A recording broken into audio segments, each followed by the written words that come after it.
Hello YouTubers, Alaska Prepper here. Ladies and gentlemen, I love bacon. And in the past, I have successfully pressure canned bacon. But I've found that although the taste comes out great, the texture is usually mushy. And once I take it out of the jar, I can't really enjoy it like I would a nice strip of bacon like you're looking at right here. So in my quest to try to preserve bacon using a pressure canner, I found a method that works great at pressure canning, and the texture, as you can see here, in this strip of bacon that I'm holding, is perfect. And although I just took this piece of bacon right here out of the jar, it would only take about a minute or two on a hot skillet before it hardens and crispens up to that texture that we all enjoy in bacon. Now, before I show you how I accomplished this, I want to show you the nearest thing that I've found that will give you similar results. This right here is Yoder's fully cooked canned bacon, and it comes in a 9-ounce can, and when you break it down, it costs about $2.20 per ounce. And I know that is very pricey. And although the method that I use costs about half as much, and ladies and gentlemen, I have to apologize right now, because when you see how easy it is to do what I'm about to show you, you're going to be angry at me. And also, to you new canners out there, this is not a video where I teach you how to pressure can. I'm going to go ahead and leave a short playlist of all of my pressure canning videos, and some of them go in depth on what you have to do and look out for when you're pressure canning. But ladies and gentlemen, always do your own research. Go out there, watch other YouTube channels. Take a look at Sutton Day's YouTube channel. She is the queen of pressure canning, and she knows a lot more about pressure canning than I do. I would consider myself more of a maverick when it comes to pressure canning, because I've tried doing some things that people are like, no, don't do this, you shouldn't do that. But that's why I always say, do your own research, ladies and gentlemen. All right? So check this out. And no, this is not cheating. But you just wait and see how this comes out after we pressure can it. It is going to come out whole, not mushy, and you will be actually able to do things with it that you can do with bacon. Instead of mushy bacon that comes out of a jar once you pressure can it. Now, I have nothing against that mushy bacon. It makes some awesome bacon butter.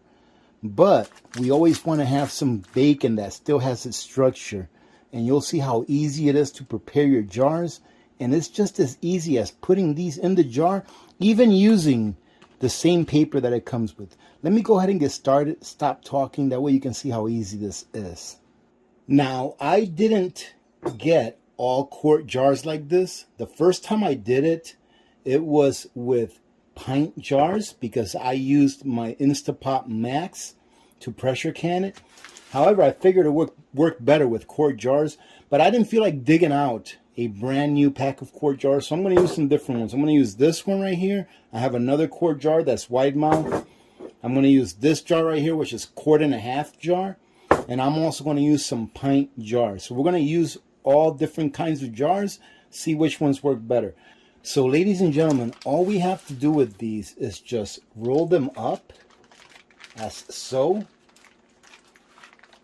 And then we're going to go ahead and cut a piece of it at the top, right around there, so that it can fit straight in the jar. And we're going to roll it up in the paper that it came in with and everything. So we have to do is get a cutting board, cut a piece off, and then we'll put the rest in there. The other pieces you can either save to use right away, or you can just take them and put them as spare pieces in another jar. So let me go ahead and get a cutting board, cut this up, and then we're going to go ahead and stuff it in the jar. With the pint jars, the way it works is pretty much the pint jars, all you have to do is cut one of these in half. All right, so let me show you how I do a whole one like this in a quart and one in a pint jar. Now, when you roll it, ladies and gentlemen, you want it to be nice and tight. That way, when you put it in the jar, it'll fit nice and tight through that opening in the top of the jar. That's about good right there. And check this out. This is how simple this is. And you'll be able to can bacon that has structure. There you go. Look at that. And as you can see, we could probably fit some more in there. So you know what I'm going to do? I'm going to go ahead and put another row on there.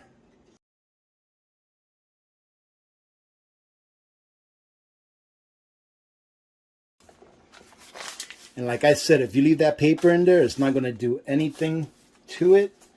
This is like parchment paper, and it does have a high flash point.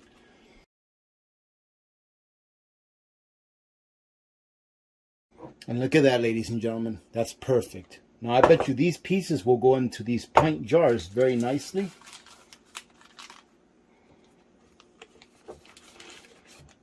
And that'll work.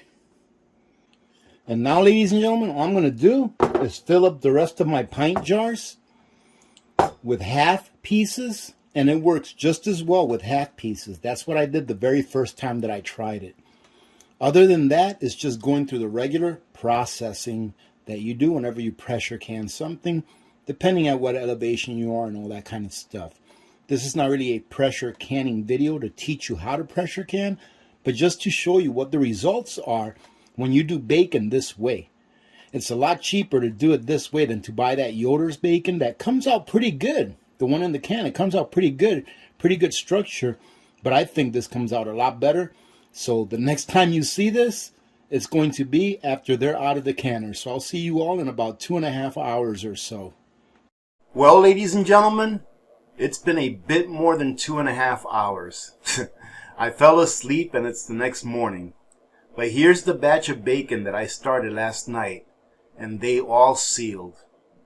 Now for beginners, remember that it's really important to give the rim of the jar a good wipe down, followed by a bit of vinegar prior to placing your lid on it. You want to make sure that that rim is really clean so that the lid will seal on the jar properly. I really like using this method because it's a lot less messier than when you use raw bacon or pre-cook the bacon yourself prior to wrapping it in paper. Pretty much this way everything's done for you. All you have to do is prep the jars, put the bacon in the jars, and then put the lids on and then go to town and have it pressure can. As you can see, there's not a lot of lard in the bottom of the jar. And the strip of bacon that you can see here does not look burnt, and its texture is intact. For those of you who are wondering, the bacon that I used, I purchased at Costco, and each pack comes with 16 ounces of pre-cooked bacon, and each pack costs $16 or $15.99 per pack. And I used 3 pounds or 3 packs to process the bacon in the jars that you see here. Now let's open one of these up and see how they look.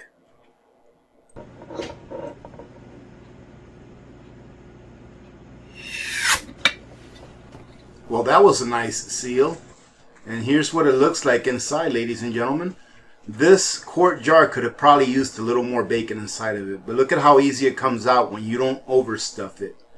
Let's go ahead and unroll this and see what it looks like inside. And look at this. The first time I did this, I was overjoyed to see that the bacon had kept its structure. And it just looks great.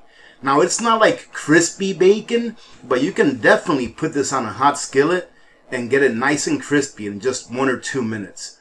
I mean, this looks great. This is perfect for BLTs if you like BLTs.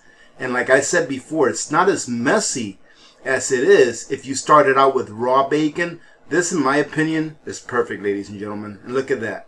And you get to put away a whole bunch of bacon. Like I said, there's 3 pounds of bacon just in the jars that you see there.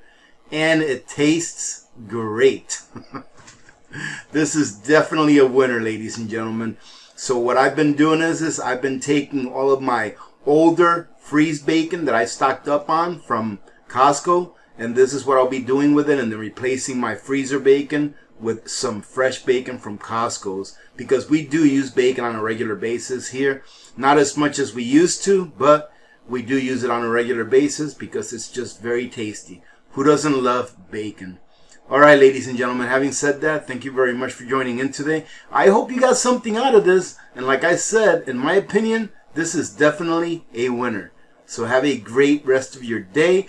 Remember to be good to each other. When good people do good things happen. Remember to reach one, teach one, and repeat. If we all did this, the world would be a better place, and you know that it will be a better place. Many blessings to all of you and your families. I'm Alaska Prepper. I am out.